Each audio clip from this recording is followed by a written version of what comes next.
Ladies and gentlemen, my name is Stavros Lambrinidis. I'm the European Union Ambassador to the United States, and it is an honor this Veterans Day and a pleasure to welcome you to this European Union salute to U.S. active military personnel, reservists, and veterans who have served in Europe and other regions of the world, including alongside European military personnel. I am very proud that since last year, my first year as EU Ambassador to the United States, the European Union and its member states are now organizing a yearly tribute to U.S. service personnel on the occasion of Veterans Day.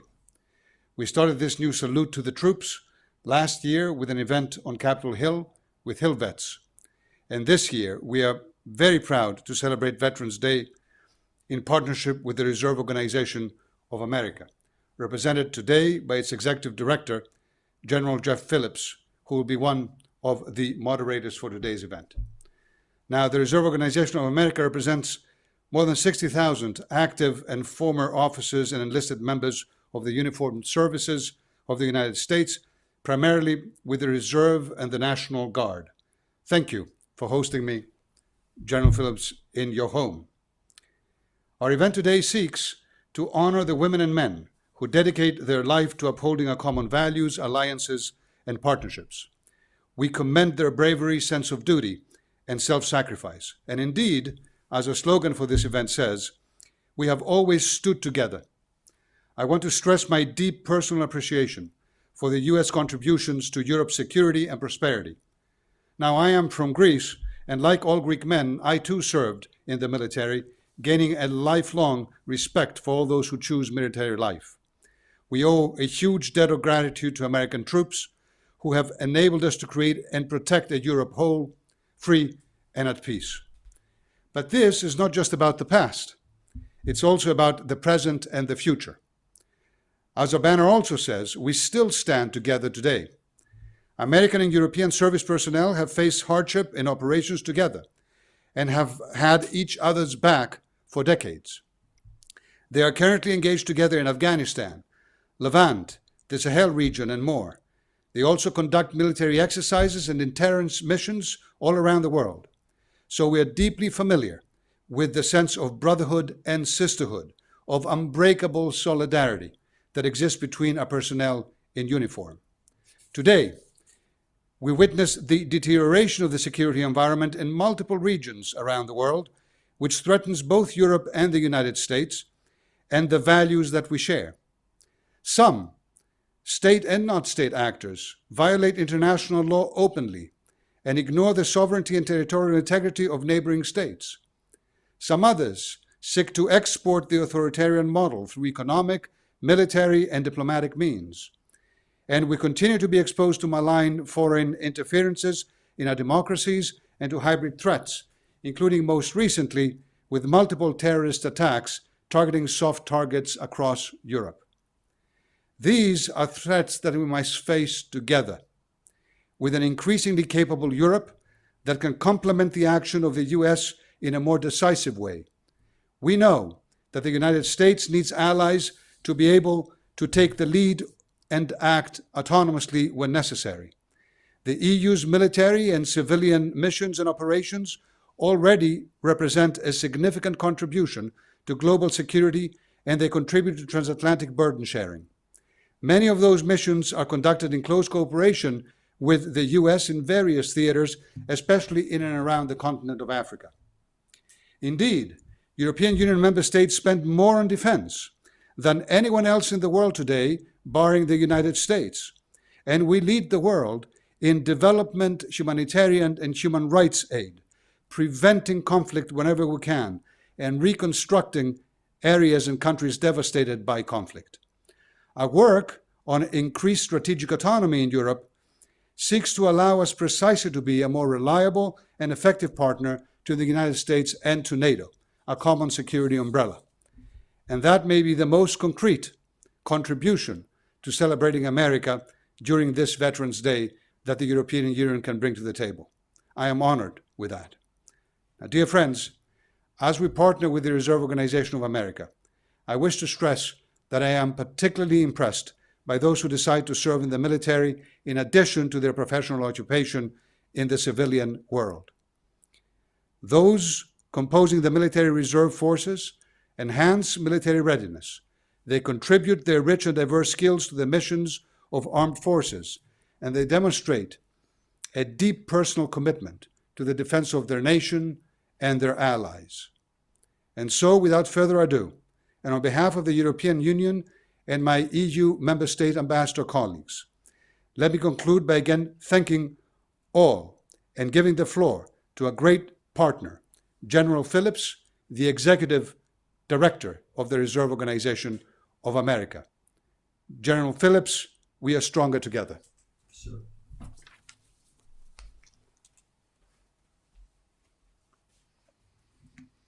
Thank you, Mr. Ambassador, and as one veteran to another, thank you for your service in the armed forces of our great ally, Greece.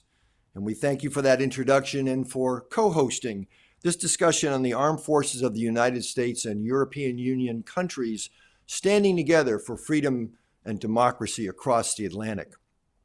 I'm Jeff Phillips, a retired Army Reserve officer and Executive Director of the Reserve Organization of America. It's an honor to be here today with you. Joining me as co-moderator is retired Command Chief Master Sergeant Erica Kelly, who until recently was the top NCO in the U.S. Air Force Reserve. Chief Kelly, would you be so kind as to introduce yourself? Hello, everyone. I am Erica Kelly, retired Command Chief Master Sergeant of the United States Air Force Reserve Command, and happy to be one of your moderators today. Thank you, Chief. And now I'll ask our panelists to introduce themselves, and we have them by date of rank, so this is a military operation. First off is Brigadier General Sambritsky.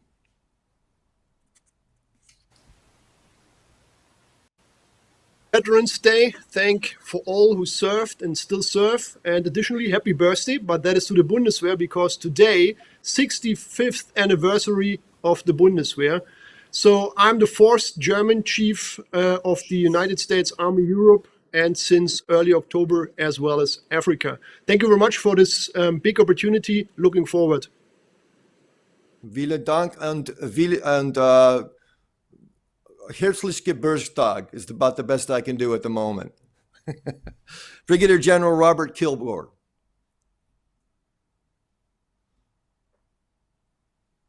Pleasure to be with you here today. I'm really looking forward to this panel discussion.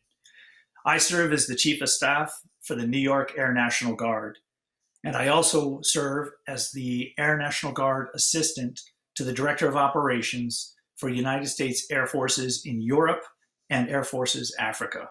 I'm looking forward to today. Thank you, General. And Colonel Mojca Pešec. Hello, everybody. I am currently the Defense, Military, Air and Naval Attaché for the Republic of Slovenia and United States and Canada. I am a long-time, 30 years, infantry officer in my armed forces. I worked mainly in education and training area. I have a 7-year experience working with the Nato and inside our great alliance. And I am very, very happy to be here today, and I hope I will contribute to our discussion. And of course, happy Veterans Day. Well, thank you to all of our panelists. We look forward to hearing from you today. For those watching, a brief note on asking questions. At the bottom of your screen is a menu bar. From that place, you can submit questions through the Q&A function, or you can raise your hand with that function if you'd like to ask a question live using your webcam. Feel free to submit questions at any time, and we'll get to as many as we can during the question and answer portion. Now, moving on to our first question, and it's a general question for General Kilgore and General Sambritsky. Gentlemen, could you give us examples from your experience working with allies across Europe, the Atlantic, and the U.S. as global leaders in providing security in the world? Well, sir, if you don't mind, I'll go first. I don't think there's any better example of the cooperation and security cooperation that we have together than NATO and the alliance that is in existence today with our 30 nations.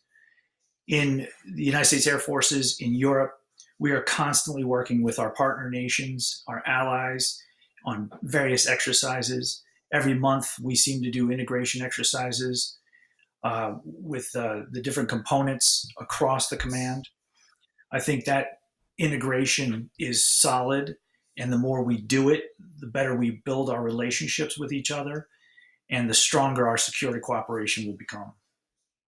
Great. Thank you. And I've made my first mistake of the day, so I don't have to worry about making my first mistake. I've made it, and I'm going to ask respectfully and with apologies for General Ernest Litynski to introduce himself. In a group anyway, so I would have gone last. So thank you for your time. So once again, Ernie Litynski, I am the commanding general for the 85th Army Reserve Support Command in Arlington Heights, Illinois. More importantly, I recently had the opportunity to serve as the 1st Cavalry Division commander forward as part of Atlantic Resolve. So it was great to work with nearly a dozen nations within this alliance that we're referring to here today. And great experiential learning. And I look forward to learning and some of these questions coming out here today as well. Thank you, sir. Thank you, General. Thank you, General. Next question is Chief Kelly's.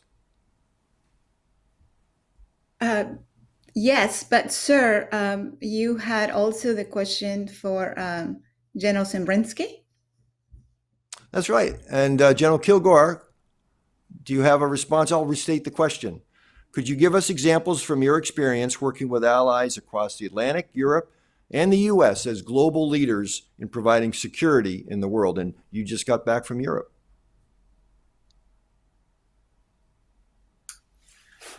Yes, sir. I did get just returned from some time over there.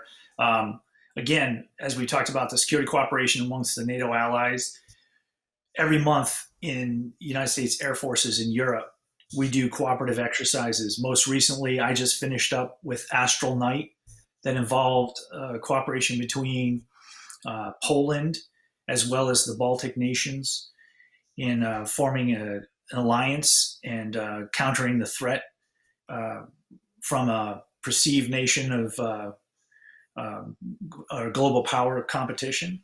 It was an excellent exercise overall, and I think that's the kind of thing that we need to have continuously running in order to ensure the alliance stays strong and we stay committed to the values that we all share.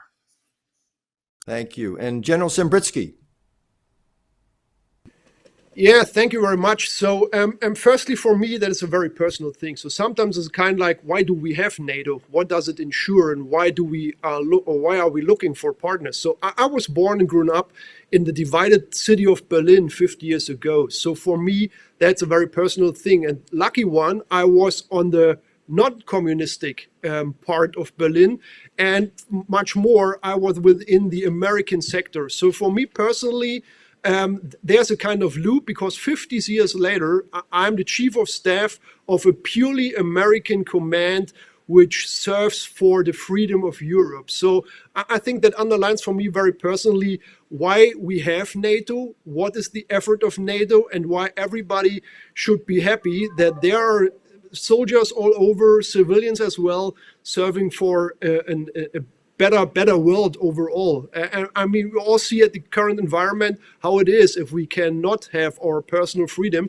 And in other countries, they never have a kind of these personal freedoms we have, we had, and we will have in the future.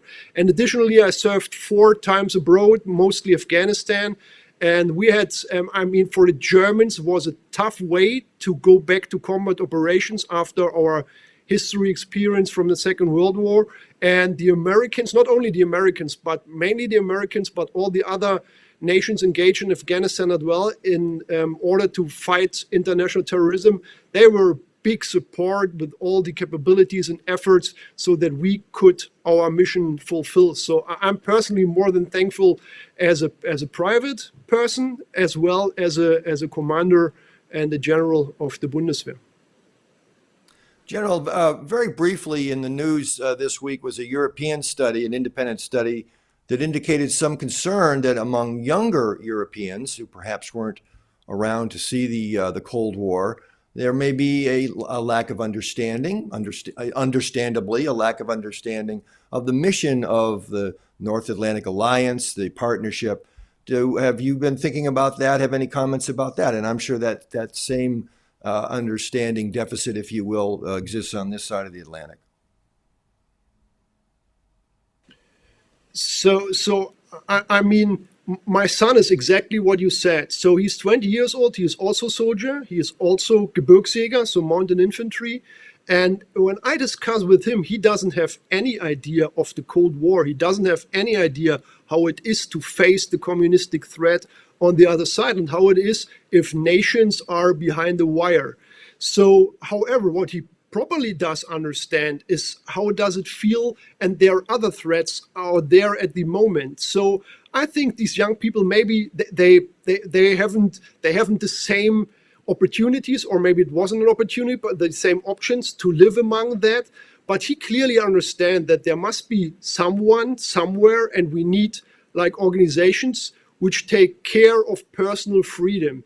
So I think they won't turn away, but it's up to us to explain more why we think we should go this way, because we proved that it's the best. So I'm not that concerned that they are like, maybe they don't know, but they still don't know some things like the oldest, but I think that's every generation. But I'm not skeptical about that.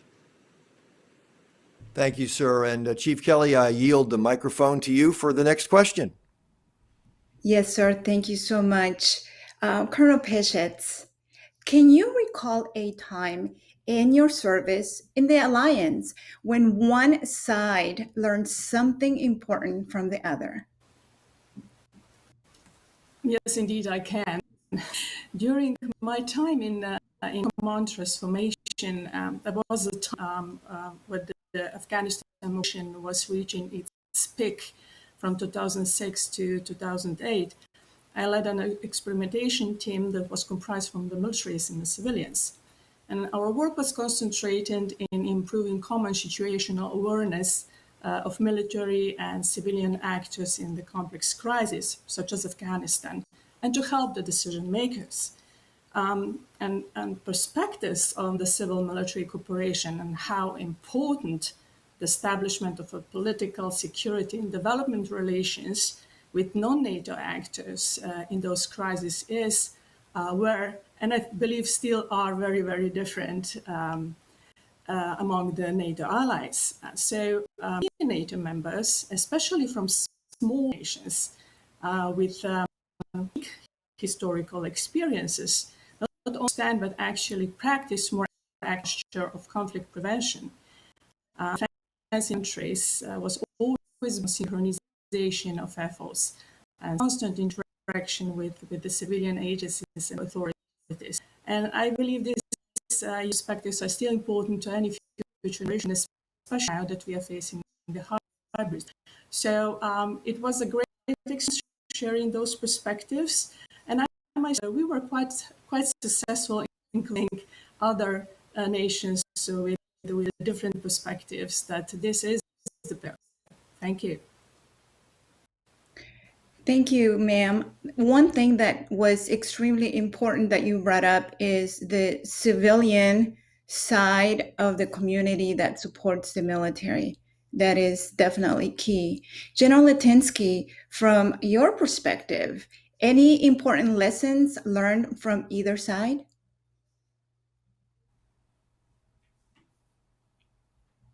To talk a little further about what you just said, I think what the ambassador said, I think, going back some years, a few decades ago, I'm not sure if the entire alliance realized, the total force that we have in our armies.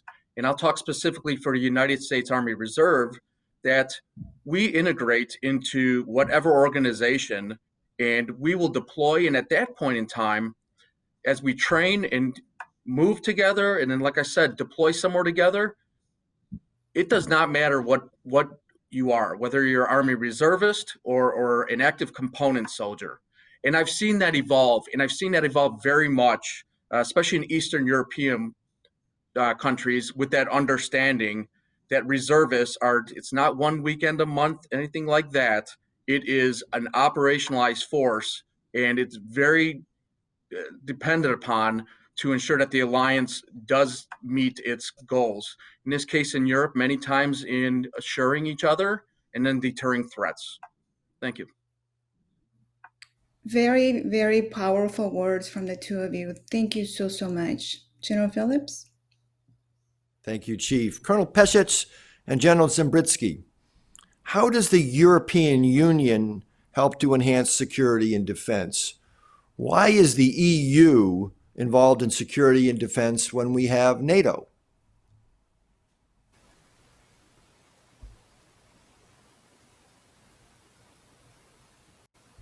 Colonel Pešec, go on ahead. Thank you. So I think that today's security threats are such that neither NATO nor European Union can address them alone. NATO and EU can separately only cover parts of security governance. NATO's organizational structure, procedures and doctrines are mainly military and therefore better suited for that upper part of the military spectrum operations, where on the other side, the European Union is best placed to do security development and covers the lower end of the use of force spectrum. This is why NATO is leading military operations and, for example, European Union civilian police and border protection missions. NATO is implementing reassurance measures today, and European Union, for example, economic sanctions. So there are some other comparative advantages that the European Union has as a threat management actor, in particular in the fields of counterterrorism, hybrid threats, cyber security and defense, military mobility, and pandemic. I believe that European Union and NATO are definitely complementary in addressing the today's and the future security threats. Thank you, Colonel. General Sembritzki.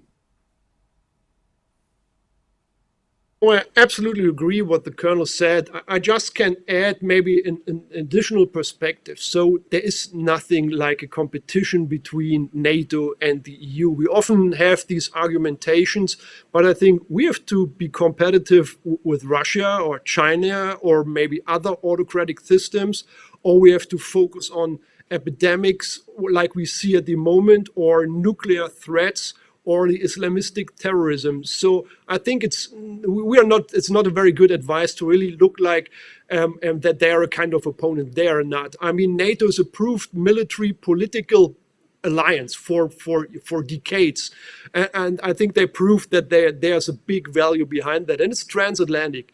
EU, obviously, I mean, we have to see where it came from. So that was a purely economic alliance, and then it evolved a little bit. And one reason for that was that, for good reasons, especially the Americans were always pushing a little bit like, hey, EU, Europeans, you should grow up, you should take more responsibility, at least of your own borders. We see it at Syria, we see it at Levante, we see it at Libya. So, and the EU, I think it's still evolving. So we have some military options. So like the EU training mission, for example, at Mali, where we are like engaged over there to share the burden and take away some burden from the Atlantic treaty organization. So, and additionally, there is nothing. I mean, they have various HQs, but I've never heard that there's some nation member like, hey, we withdraw people or personnel from a NATO HQ, bring it to an EU HQ. I think that doesn't happen. So I think these are both great complementary organizations which really can help and solve combined problems.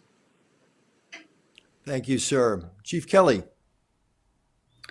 Yes, sir. The next piece of conversation has to do with the dual-headed personality sometimes that we have between having a civilian job and also being part of the reserve side of the house. So this is for General Sambritsky and General Litynski. From your experience, gentlemen, how have members of the Transatlantic Alliance's reserve components played a role in securing peace and freedom in Europe? And we can start with General Litynski. That's a really good question. And I think I have a little perspective, being a business owner and trying to, wear two hats, sometimes two hats at the same day or in the same time period. But the big advantage that I see with reserve component soldiers in the leverage is some of those unique skills outside of, what we have on in our uniform on a daily basis. And I'm going to use an example. And I think we could all understand this with, peace and freedom as we have it right now throughout the EU with respect to, the COVID situation we're going through. We have many, many reservists, throughout this alliance that are infectious disease doctors that we've leveraged, okay, and in this case, to provide economic freedoms by trying to stop the spread of COVID. So even though that same reserve soldier, may be an infantryman or infantrywoman, we could still utilize some of those skills that they have from their civilian occupations and professions and education. So I find that to be a very strong leverage point within the United States Army Reserve and then every reserve component force within our alliance. Thank you so much, sir. General Sambritsky? Yeah, I just can underline. There's not really much. The biggest value is that we have. I mean, an army or armed forces shouldn't exist for their own. They are a tool to protect society. And the reserve component, for various reasons, know about the military, has special military skills. On the other hand, it's another part of the society. So combine both skills. I mean, could it be better? So especially for Germany, I can say that we have a kind of a revival of all the reserve forces, all the reserve components, because when we got rid of the draft systems kind of 8 years ago, now we found out like, hey, we need the skills, we need the personnel, not only for catastrophes like now pandemic events, but also to underline and to integrate more in our military forces. And I think overall, in the end, it's a kind of additional. I mean, we need manpower, we need skills and capabilities. So a huge reserve forces really helps us to counter threats and be in the competitive phase really of big value.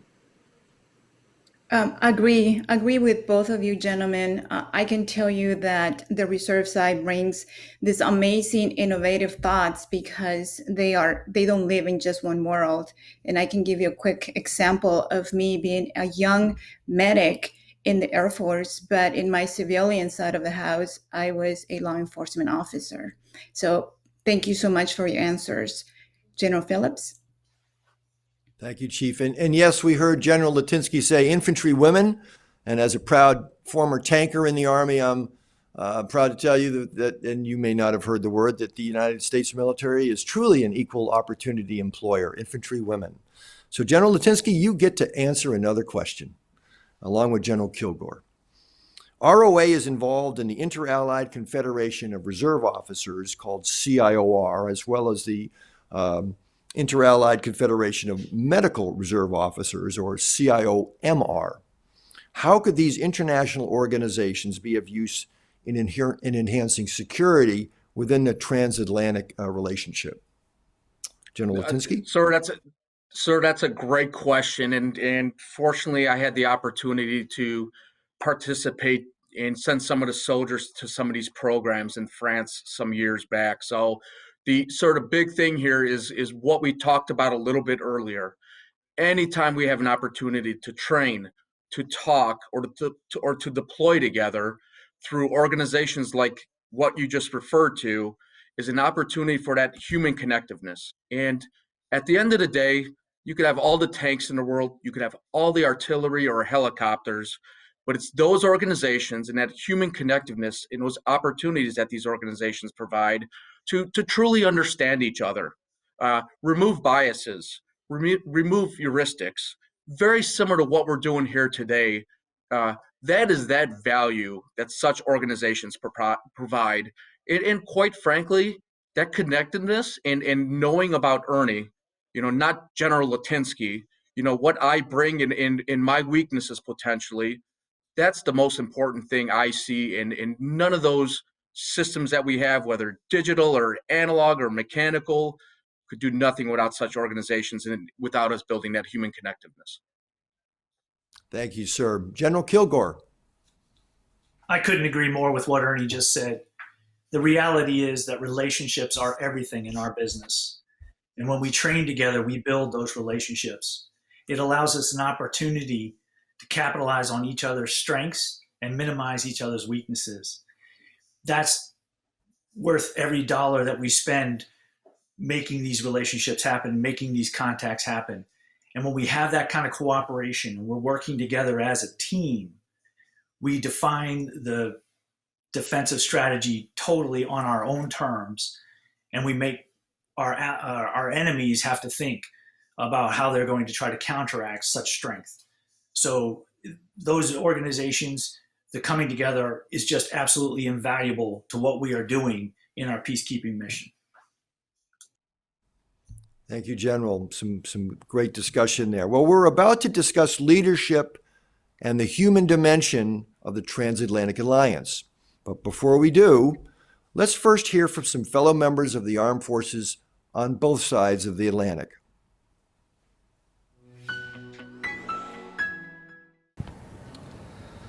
I have fond memories of working together with US soldiers. My memories take me back to year 2018 when I studied at the Joint Special Operations University, Tampa, Florida. I attended a course called Joint SOF Senior Enlisted Academy with over 50 fellow US SOF NCOs. I will never forget the high quality education, true friendship, and unfailing support that I got to experience during my time there. The course I attended, JSOFC, is part of the International SOF NCO Education Continuum, which is an excellent platform to educate, challenge, and build a global network of friendship among the operators all over the world. The military education team is an ambassador for education. The team consists of retired US sergeant majors with different SOF backgrounds. They do a phenomenal job by sharing their experiences and educating your soldiers. These gents really have their skin in the game.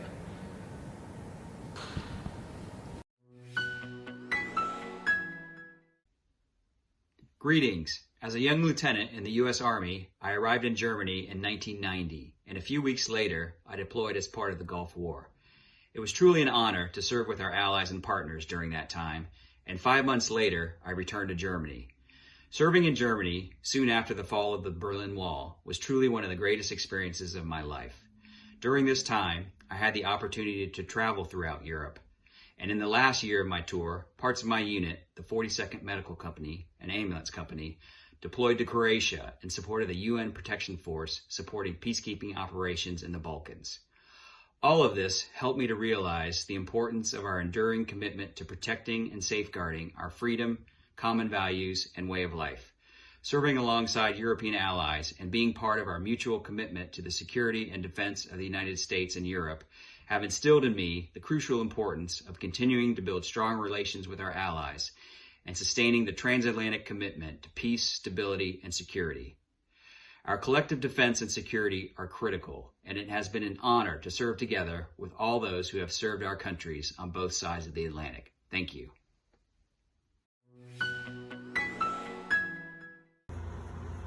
Hello, I'm Staff Sergeant Stefanie Wilk in the German Armed Forces. Every day I do my job in the Federal Republic of Germany, Office of Defense Administration here in Western Virginia. There I have a lot of different tasks, among other things, booking hotel rooms and flights for our German soldiers and their families all over the United States. My family and I came in January 2019. We live in a nice townhouse and our neighbors welcomed us very friendly and they are always interested in talking to us. This helps us a lot to improve our English. And by the way, the Americans make it very easy to get involved in their language because they never make us feel that they don't understand us. My husband, my 7-year-old son, and I are impressed by the open-mindedness and kindness of the people here. It is an honor and of course a pleasure for us that we have been made possible to live and to work a few years in this beautiful country. That's Terrific. Great young people. Chief Kelly. Beautiful, yes. Now, when we are looking at the human dimension, there's no way that we can walk away without talking about communication and relationships. And even beyond communication is how do we connect as human to another person in order to find common ground. Colonel Pešec, in transatlantic military cooperation, human relations always mattered. Can you give us an example from your own personal experience? Wow, I have actually wonderful connections that I gain and earned, I think, through my United States educational experience. So I am the graduate of the Army Command and General Staff course at National War College. And that gave me not only the NATO colleagues around the world, but as well colleagues from the partner and like-minded nations. Actually, 4 of my schoolmates are currently chiefs of defense: Jamaica, Albania, Georgia, and Romania. So that's a wonderful connection that I could actually, use in the good of my armed forces professional development, and maybe use even in the crisis if that would be necessary. We have, as a Slovenia, wonderful relations with the Colorado National Guard through the State Partnership Program. A lot of wonderful colleagues there that I am now using those connections for my everyday work. And through other connections and or my work in NATO headquarters, Allied Command Transformation. For example, General Mattis was my commander. And I had opportunity to meet him here in Washington, D.C. on several occasions. And those connections are just priceless. That is fantastic. Thank you, ma'am. General Kilgore, any thoughts about your experience or possibly an example of the amazing relationships you have been able to build? Yes. Well, as the colonel said, when you have the opportunity to go to these schools and interact with your counterparts, it's beneficial beyond words. I've been able to attend the NATO Senior Officer Policy course in Oberammergau in Germany and go through that experience. And as she had alluded to, the state partnership program that the National Guard uses is a phenomenal tool to build these relationships. New York has a relationship with South Africa as well as Brazil, and we send our folks back and forth and have exchanges, and that kind of cooperation just builds up tremendous trust in the people you're working with, and that trust is obviously key to maintaining the strong alliance. Agree absolutely with both of you, and that trust does not stay just with the military. Is a lifetime alliance that people make with how they feel about each other. General Phillips? Thank you, Chief. General Sambritsky and General Litynski, in a digitized and increasingly virtual environment, and here we are, virtual environment, how important are human relations? General Sambritsky? So these so-called virtual reality we experienced the last decade or maybe the decades, I think they're a benefit. They are an additional thing we can use to underline our relationships, to make things like that happen, to stay in contact. However, from my personal experience, they will never replace the reality to see people, to meet people in person. So just let me give one example from the wartime in Afghanistan. When I was there with my battalion, we had to fight outside really off the wire. And because we were not really at that time really educated and experienced with some NATO systems. So the United States at that time, they sent, I think, a first lieutenant. He joined us in the HQ in the middle of nowhere, and he was really able to support us with all the NATO stuff we were not experienced. Then he went back, and we were at a heavy fight some weeks later. And I was the ground force commander, and he was a Apache pilot. So, and he was on the mic and said, hey, I'm back, it's me. So, I mean, you cannot achieve that only with virtual reality or that. That's good for interoperability. We have to work through that, but the base will always be a personal relationship.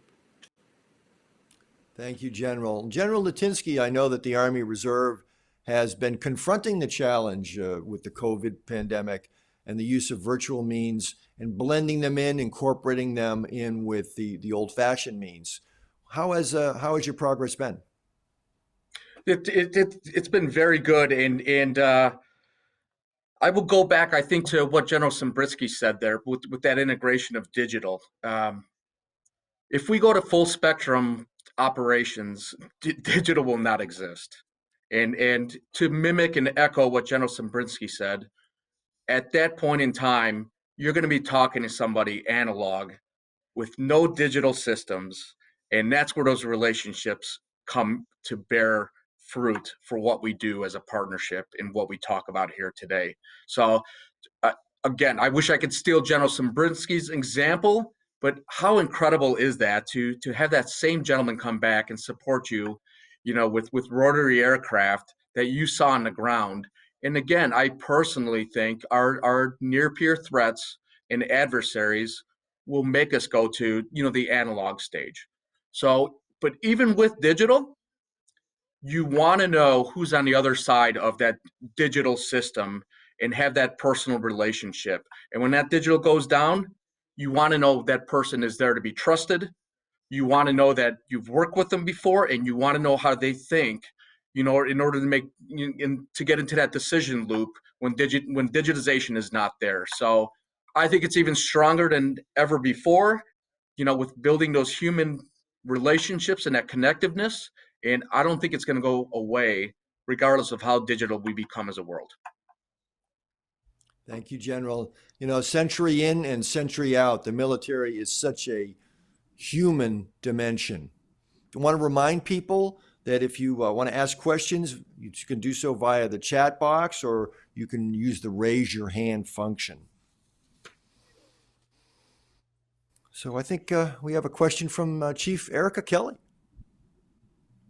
Yes, sir. Thank you. The connection between officers and enlisted has been critical throughout U.S. military history, and I am sure throughout that of EU countries as well. But the question is for General Litynski and General Kilgore, and we'll start with General Kilgore.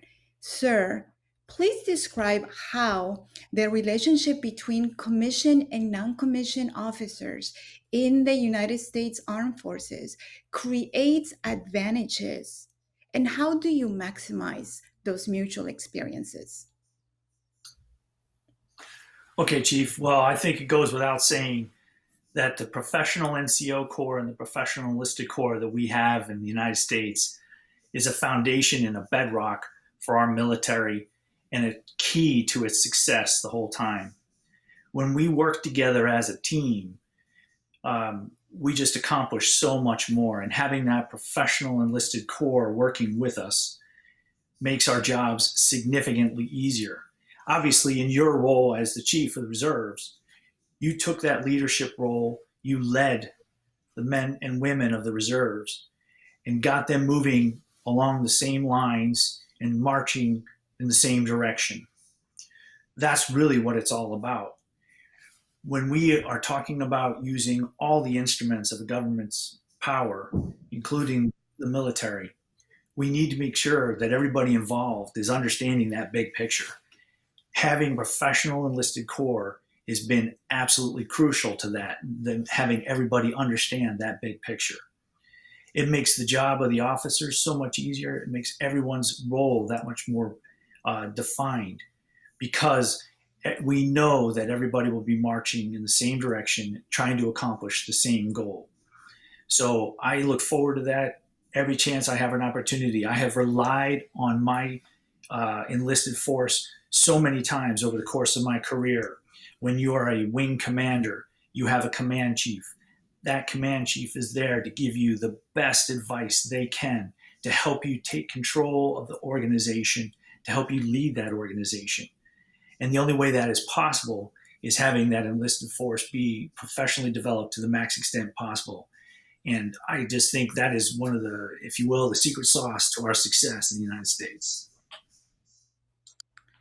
Thank you, sir. I appreciate your words. General Litynski? Yeah, I would add right on to that. As I've traveled around Europe and in the world, the thing that I've seen that the non-commissioned officers are most proud of is when you start achieving some rank, going to the Command Sergeant Major's Academy. And I've seen Command Sergeant Major Academy rings probably in about 15 different countries from our allies, in Europe and other places as well. And to me, that's the pinnacle. When you have all these folks working together, acknowledging they're in school together and getting that professionalism, and we're seeing it every day as other countries, I'm going to go with what General Kilgore said, trying to mimic and trying to repeat, what we've done in this alliance with the professional NCO Corps. It's incredible. You take that and you caveat that with the officer corps, an officership, you get 2 points of view. Okay, you meld them together, and at that point, the senior NCO and then the senior officer could make a decision, and drive forward, and it gives the commander time and space to do what he needs to do. So without those two folks working together, right, from the non-commissioned officer side and then the officer side, we would be missing a huge opportunity, and without that opportunity, it costs lives. So I am proud to say that I'm watching, the EU go in the same direction with the officership and then the NCO side with developing that professional NCO corps and work together. So it's just a thing of beauty to get those perspectives melded together and then see goodness come out of it, in deterrence and assurance of all our partners. Thank you so much, generals. From an enlisted to a panel of officers, there's no greater gift that an enlisted can receive than the trust of an officer. So I appreciate your words.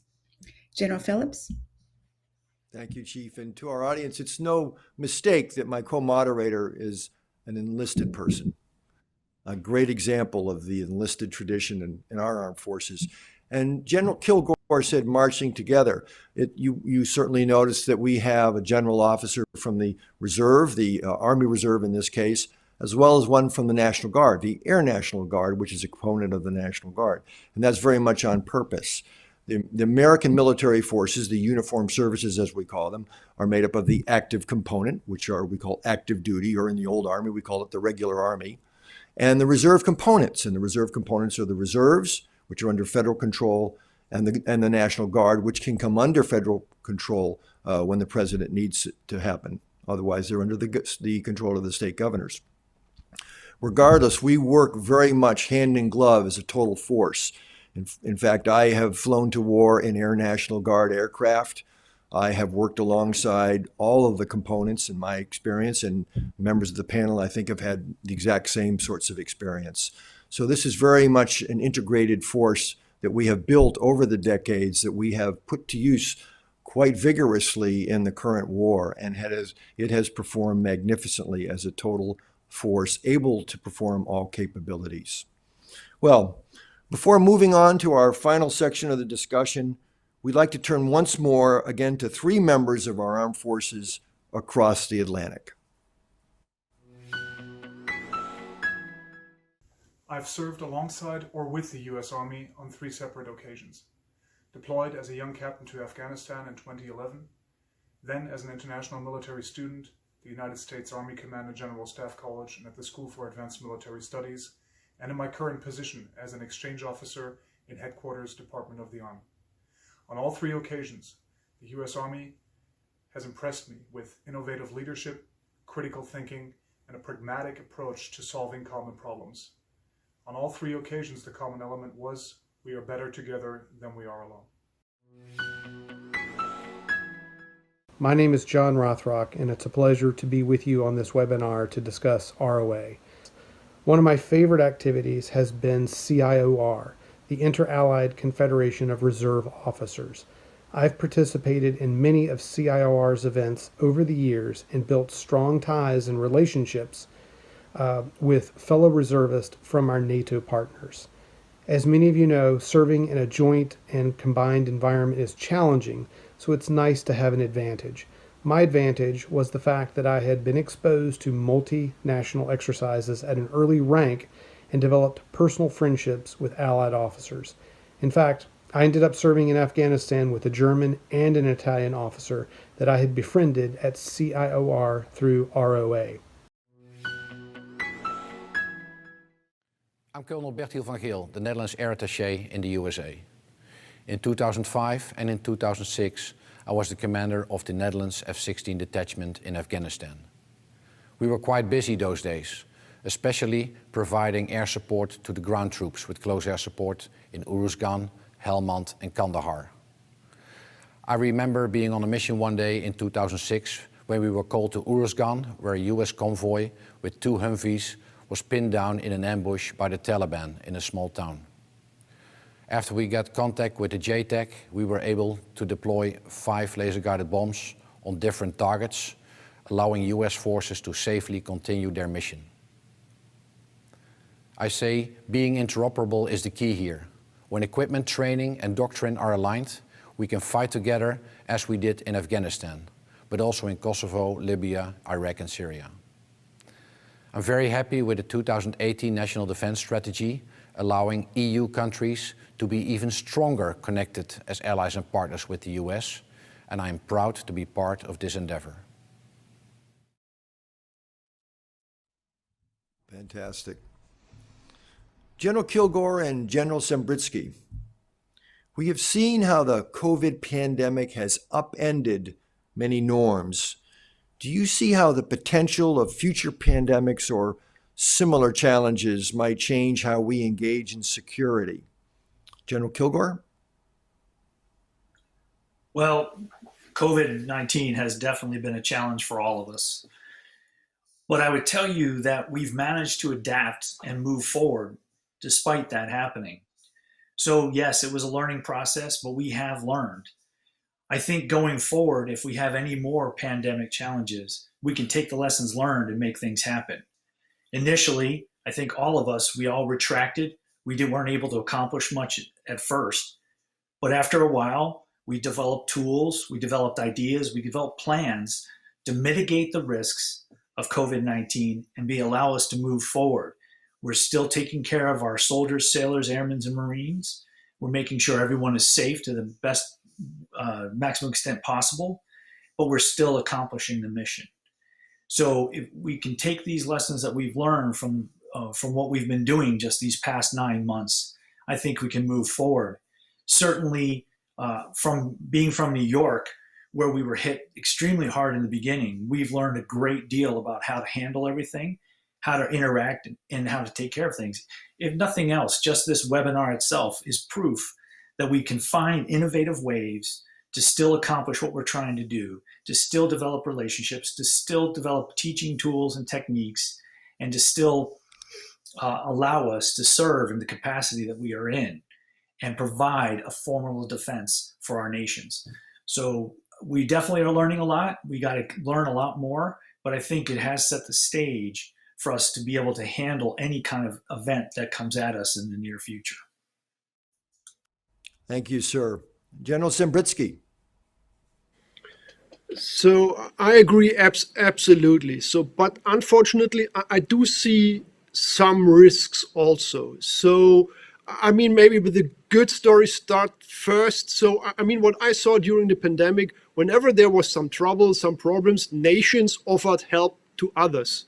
I mean, wherever hospitalization was not sufficient, they tried to help other countries, other federal states, and all that. I think because everybody was hit by that worldwide. But that is the good news story.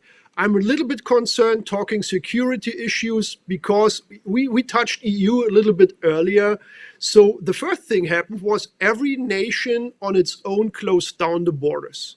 So there's the question. I mean, these alliances, they have to be improved during the tough times. I mean, shallow waters and good winds, everybody's a good captain. So how can we proceed with that? So where are the options to combine efforts and all that, and do not go back to partial nationalism and forget about the good things of the multilateral approach? So I think we have to learn a lot. Over. Thank you, sir. Chief? Yes, sir. I do have a follow-up, and this goes to Colonel Pešec. How has, in your opinion, the pandemic changed senior leadership? Well, that's a very, very interesting question. And I would go back to what General said before me. When on the beginning of the crisis, we could see how the United States and the European leaders were working somehow across the purposes and lacking the coordination.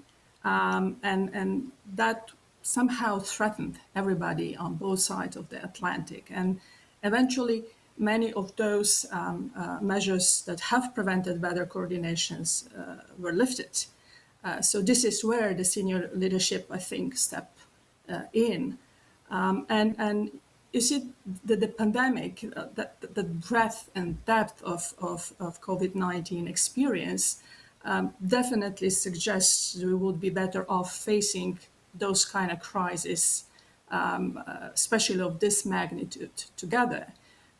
So this is another opportunity for the NATO and European Union to work better together in the future. And it's not only the pandemics, it's as well in the area of the climate crisis and some other threats that we are facing.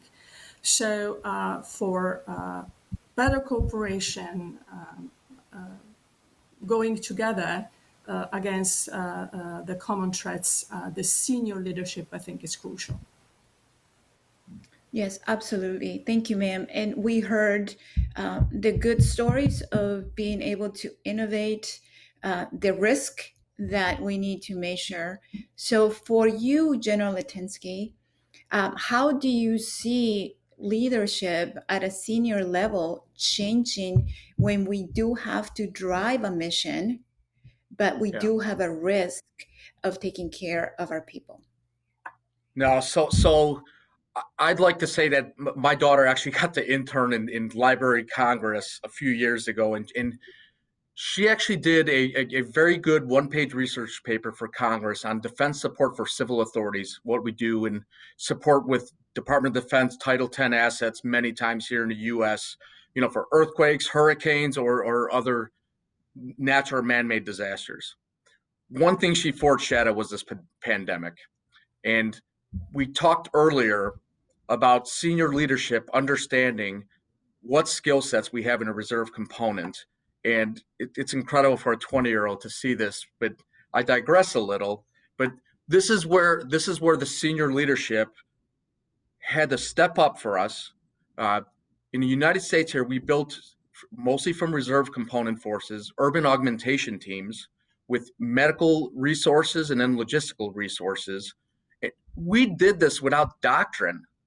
I mean, there was nothing on paper on how you build this team, ad hoc and go battle, all right, an enemy you can't see with COVID.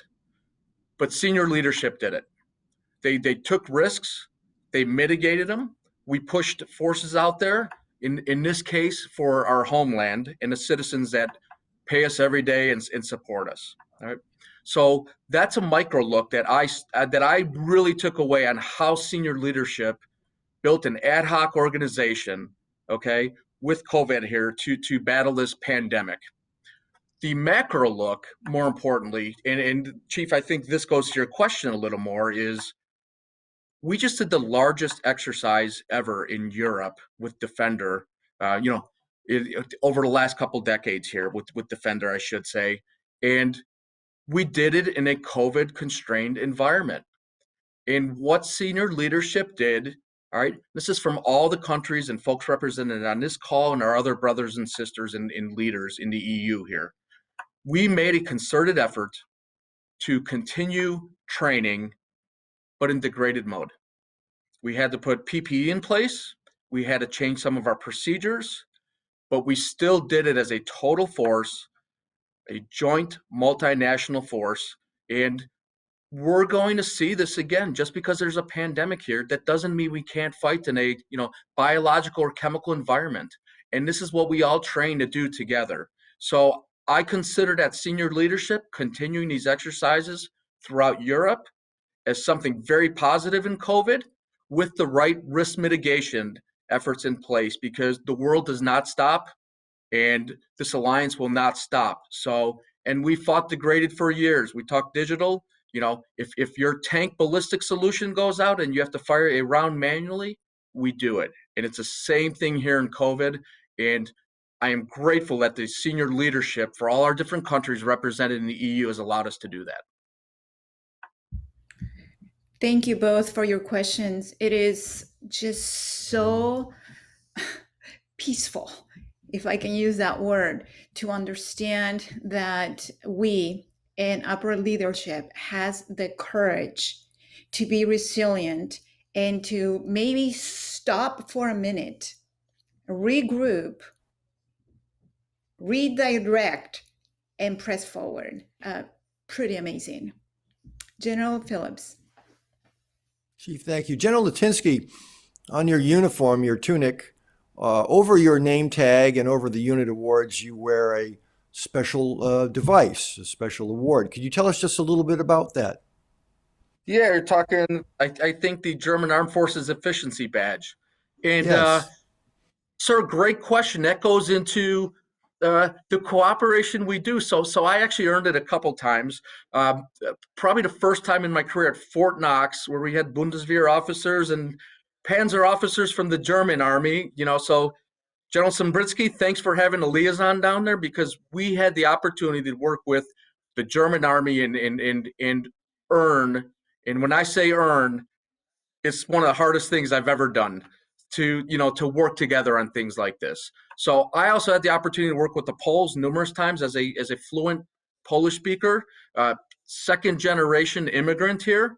I watched my father as a reservist grow Partnership for Peace, with the Polish army and some other Eastern European nations. So, but the exchange of working together for German Armed Forces Efficiency Badge, or earning the Star of Iraq or the Star of Afghanistan from the Polish army, are just incredible things. So my brothers and sisters out there in the airborne forces, I don't know how many times, we've seen jumps together, friendship jumps, and getting that interoperability and hitting the drop zone together, whether you're hurt or whatever, you're picking up your chute and you have a Canadian on one side, an Estonian on the other side, a German paratrooper on the other side, and it's just a thing of beauty. And it's not about the badges, it's about that experience that you had that you'll always remember. Thank you, sir. And I think on the vignette with our Dutch officer, I saw U.S. Air Force pilot wings.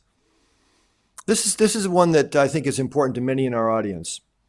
Colonel Pešec, how important is the transatlantic relationship for our common security given great power competition with China and Russia? Well, where the common approach is needed is definitely in the areas of where we have a common interest, and the security is our common interest. China today is becoming a significant international player, and with the increasing influence. It's becoming one of the major developers in advanced technologies, major investor in our economies, especially in the critical sectors like infrastructure, and is providing investments and financial assistance into developing countries, which means that those countries are becoming adept, and that depth is actually in many cases greater than the economic benefits that they are receiving. As well, China is becoming a major regional and global military power. And of course, because China is becoming as well the fastest growing domestic market, where European Union and North American companies are investing, sometimes our interests in dealing with China are often diverted. And therefore, the transatlantic cooperation is so important. We need that unified approach, especially, as I said before, in area where we have a common interest. In regards to Russia, the continuous strong and dedicated NATO deterrent is not possible without a transatlantic relationship. Full stop. Thank you very much. We're running close on time. General Sambritsky, do you have some brief rejoinders to those comments? Maybe only one remark. I'm more concerned, or not more, but I'm really concerned about China, about their behavior. I was some years ago on TDY, so on a duty trip with the Bundeswehr in China. And what I learned over there, talking to the think tanks, and that was mostly young people, they were really aggressive about their role worldwide. And I'm a little bit scared that within, not on the short term, but on the long run, that will become a big issue. So, and as we discussed it all over, alliance is the only thing which makes sense to tackle various threats outside there. And I think we are all good if we continue with the transatlantic partnership and integrate as many partners as we can. Thank you, sir. Chief, are you teed up to ask a question about Veterans Day? I am, sir. I wanted to, and this is for all the panelists. Yesterday was Veterans Day in the United States. What is your message to friends and colleagues across the Atlantic regarding the role of veterans and reservists in the transatlantic relationship? We can start with Colonel Pešec. Okay. We heard one sentence yesterday a lot, lest we forget. And this is such an important message, I think. With big wars and on even bigger time distance, and with all volunteer forces that have less connection with the general public, we need to preserve the ability to teach young people history, about ugliness of war, but as well about the importance of defending our values, our way of life. I see the veterans and reservists as a crucial link to the civil society, to our future generations, and we bring their experience into everyday lives and into our policy-making circles. I think this would be my message. Thank you so much, ma'am. General Kilgore? Yes, first of all, I want to say thank you to all our veterans, everyone who has raised their hand and taken the oath and sworn to defend. It's an honor to work with all of them. As the Colonel mentioned, though, I think we got to remember that our force, I've been in for a very long time, and our force still continues to grow. We still have young people every day raising their hand and volunteering to join up. I think they are getting the message and they know what's happening. They are remembering the history, they are recognizing it, and they are swearing an oath to defend their nation for that. I have great faith in our younger generation. I am constantly amazed at their volunteer spirit that we see, and I definitely see that in the Guard and Reserve all the time. My last unit, my wing, I had, by the time I had finished command there, more than 50% of that unit had joined just since 9/11. And I thought that was remarkable. Like almost 20 years, and we still have people coming in and we still have people serving, and it's an honor. And they carry on a legacy and a tradition that is crucial to our country and probably crucial to every nation that we are addressing here today, especially our European partners, our NATO allies. We must never forget what happened. And I think having Veterans Day is that extra little piece that helps us all remember what's going on and helps us remember. But again, I have great faith that we are still raising generations that knows what it means to serve. And I'm honored to be able to work with them. Thank you so much, General. General Litynski. Yeah, I thank you for the question. I had the opportunity of doing the city of Chicago here in the United States Veterans Day ceremony in conjunction with actually a hockey team. So the city of Chicago with COVID did not put their normal event on, and we went all in and did it socially distanced, but we still needed to honor those veterans in beautiful downtown Chicago in front of the Vietnam Veterans Memorial. So, but with that said, as you look across the Atlantic, I've had the opportunity to, be at the beaches of Normandy and see U.S. soldiers buried there. You go to Bastogne, in Belgium, there's memorials for U.S. soldiers. Being of Polish descent, I could go to Poland and folks, they actually acknowledge, what some of these badges are on the uniform. In Belgium, they saw airborne, my friends, Ranger tabs. And those generations of children that are removed, 3 generations removed from World War II, still understand what, in our case, U.S. soldiers were and Canadian soldiers when we visited there for a staff ride. So it continues. And really, when you talk about transatlantic understanding of Veterans Day, there's a gentleman, William Shakespeare, who I think we all know, who wrote in his King Henry V, we band of brothers, right? We marry few, and those who shed blood shall be my brother or my sister. And again, that was written on a European continent, and it expanded to the U.S., and that's the relationship that we have. So it exists. Folks acknowledge it. And I just wish, there's not ignorance out there, and we recognize our brothers and sisters, transatlantically as well. When those specific armistice days or Veterans Days, are on the European continent as well. So I do so, and then I look forward to doing it, every year, with those other nations as well. Thank you. Thank you so much for your words, sir. General Sambritsky.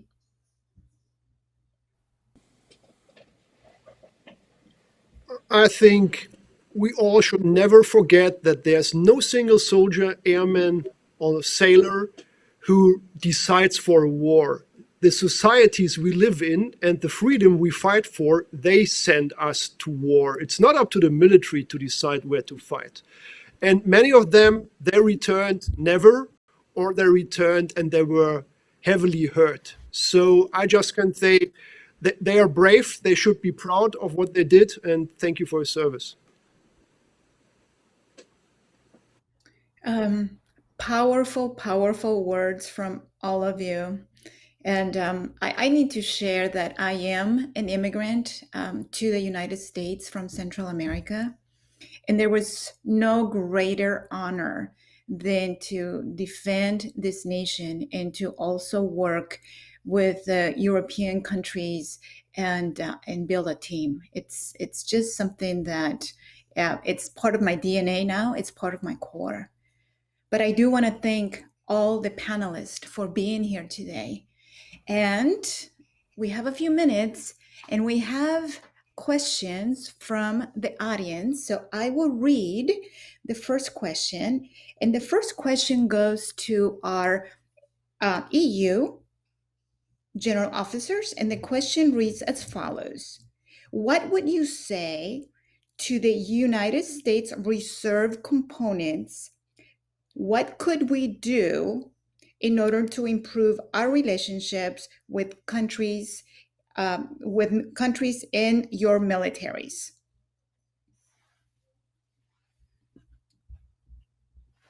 And either of you can take it.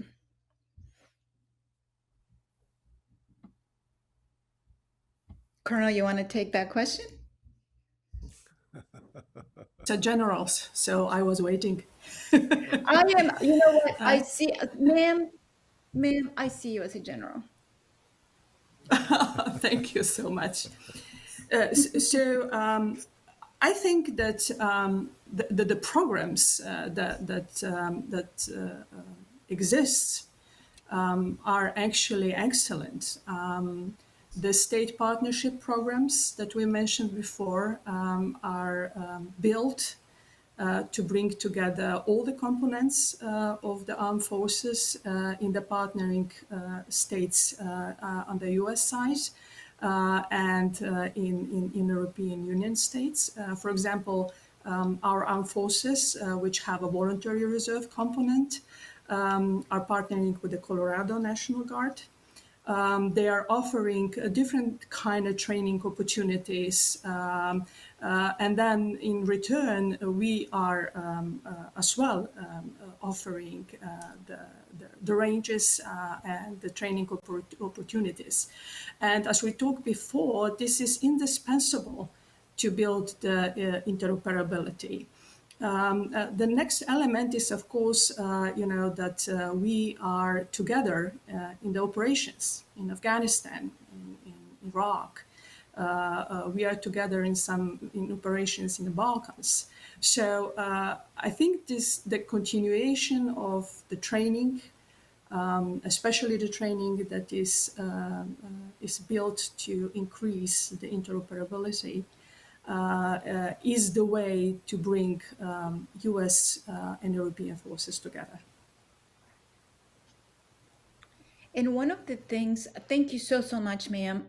One of the things that some people talk about is, what is the price of a good idea, right? What's the price of a good idea? Well, what's the price of a reserve force working together? And without a doubt, the Guard is a true example of building those tight relationships in which we can continue to move forward. But General Sambritsky, from your perspective, what more can the reserve component do in order to build those relationships in your countries? So I'm still learning about, as the Bundeswehr is a different system, I'm still learning about the National Guard of the United States. And I learned that the state of Georgia has a partnership with the state Georgia. So, and what I see within the Bundeswehr, we are not very good with it's about, you can have a paper where it's stated like, we have a kind of partnership, but you have to fill it with life, and that is where we came from. Life cannot be done by virtual meetings or something. You have to touch base with the guys on the ground, and there's nothing better. I mean, at the moment we cannot do it. Like really looking for, hey, where are German reserves unit? In every federal state, there's a so-called Landeskommando. They are pretty much aware of where you can head to, and then it should be done really on the lowest level we can do, squad or corps level. And I think that's the best we can do, and I think we can do better. Absolutely, absolutely. Sometimes the closest people to the problem are the people that have the answer, for sure. General Phillips? Chief, in my experience, the people who are closest to the problem are generally causing the problem, but we'll leave that for now. We have a live question from an audience member. Welcome. Please unmute your mic and state your name.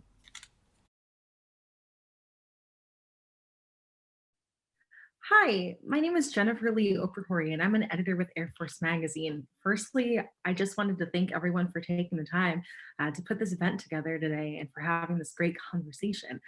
My question is for Brigadier General Kilgore, and I was just hoping that you might be able to give us a quick idea of what the New York Air National Guard support of European allies will look like in coming months, and how USAF's embrace of dynamic force employment and DoD's overall reposturing on the continent are shaping what that looks like, whether it be the skill sets you're training in, geographically speaking, where you're training, nations you're partnering with, or otherwise. Thank you.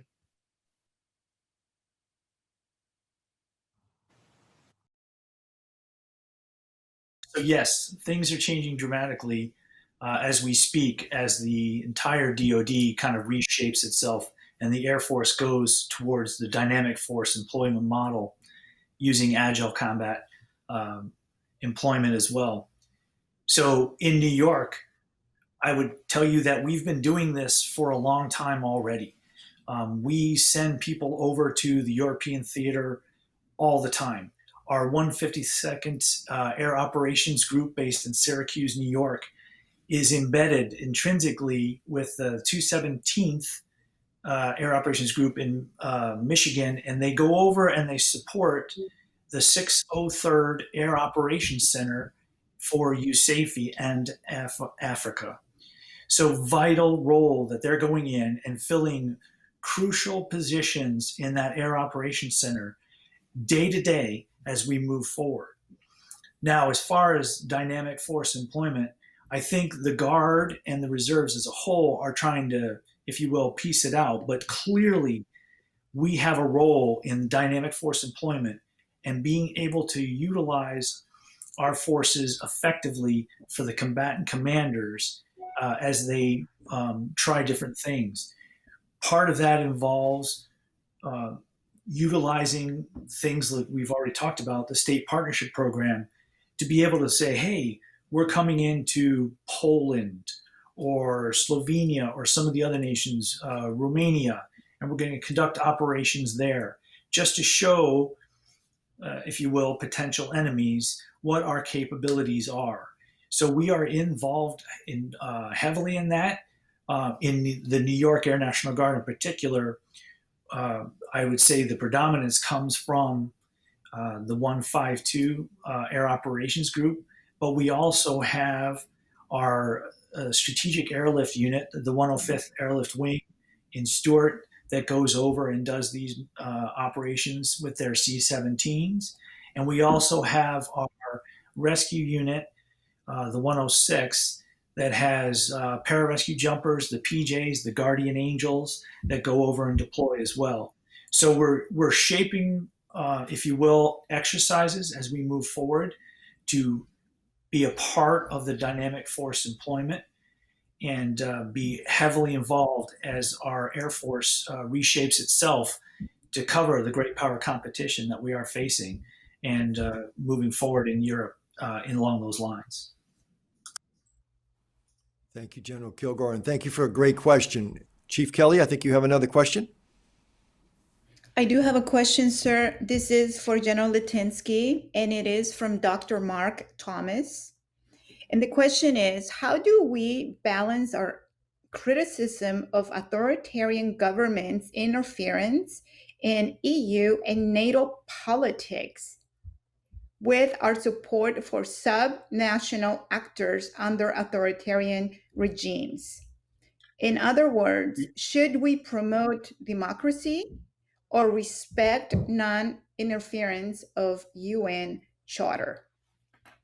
Yeah, no, that's a great question, and you know, that's the one thing, Chief, that you and I and a lot of these folks on this panel have you know, learned and gone to senior schools and recognize that the military is just one instrument of power of our nation. So I was recently in Poland, you know, like I said, it was, you know, commanding a division, you know, as a reservist, you know, working for General Sambritsky many days at you know, a German officer. And when you start looking at some of this stuff, it's we are one small piece, and it goes back to that human connectedness. If we could use a whole of government approach, and the military can help avoid or fill a void or provide a recommendation to, you know, ambassador or, you know, folks back home domestically within our government, that's really what we do. So we're apolitical, and we will support, you know, the interests of our home countries and hopefully many times not our home countries, but the alliances that we're in and the unions that we're in, for example, the EU here today. So, and again, without getting, you know, into politics here, we're apolitical, and we do, as our civilian masters, you know, ask us to do on many a day. And that's what the beauty of this is. We we protect those freedoms and equalities out there, and we don't make the decisions how, but we assist in them and then we execute them, with that whole of government approach. Thank you, sir, for your answer, General Phillips. Thank you, Chief. Thank you, General. Before we move on to our final question, you should now see a poll appear on your screen. Please take a moment to answer to let us know how we're doing, and that would be of value to us because we'd like to do this again. So now for our final question. This question is from Michael Feldman. Michael, welcome. How do reserve components serve as force multipliers to deepen understanding of the importance of the Transatlantic Alliance? Now, Michael did not ask to whom I should ask that question, so it's volunteer time. Who would like to take that very important question from Michael Feldman? Now, I know we're told never to volunteer in the military, but someone's got to do it. Hey, this is Ernest Litynski. I'd very much love to answer that question. So, as General Sambritsky talked about it in General Kilgore a little bit here, so I had the opportunity of commanding a division headquarters, active component headquarters, over in Europe as part of Atlantic Resolve, and the everyone from the Chief of Staff of the Army, down to the Corps commander in this instance, allowed me that opportunity. And if you think about it, within the the First Cavalry Division headquarters in Poznań, Poland, dozens of folks, but nobody knew who was a National Guardsman. Nobody knew who was a Army reservist, and nobody knew who was from Fort Hood, Maine in many instances. So to integrate those three different components into one agile force, working with nearly a dozen countries, I mean, how much better can we get than that? When we start talking transatlantic partnership from the reserve component all the way to the strategic level with nearly a dozen nations on any given day, forces working together throughout the European continent, to include ingress and egress exercises, at ports with civilian organizations in these same countries. So those days are gone. It's total force. In my reserve component job, I do the same thing.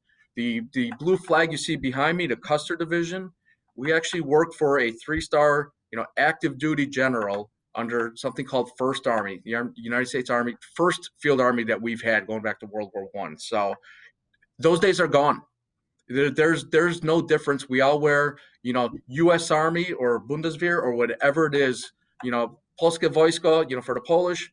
Those days are gone. And to have, with my experience and speaking to the, Polish General Forces commander, a little about reserve component when we were talking, for him to ask about structuring a reserve division similar to, what we have in Western Europe and maybe more specifically the U.S., what greater compliment can you have than that? So those days are gone again. We are total force, we are joint, and we are integrated multinationally. Thank you, General. Ladies and gentlemen, that concludes our panel discussion. I'd like to ask Chief Kelly to offer any thoughts she might have, and then we're going to ask each panelist to speak to us briefly in conclusion. Thank you, sir. For me, it's been a pleasure. It's been an honor to be one of your moderators. Panelists, you are incredible leaders, and I thank you so much for your wisdom. And for the audience, thank you for trusting us with your time. General Phillips, my gratitude to you for allowing me to share this platform with you. Thank you. And thank you, Chief, for your leadership of our great young people in the United States Air Force Reserve. Brigadier General Sambritsky.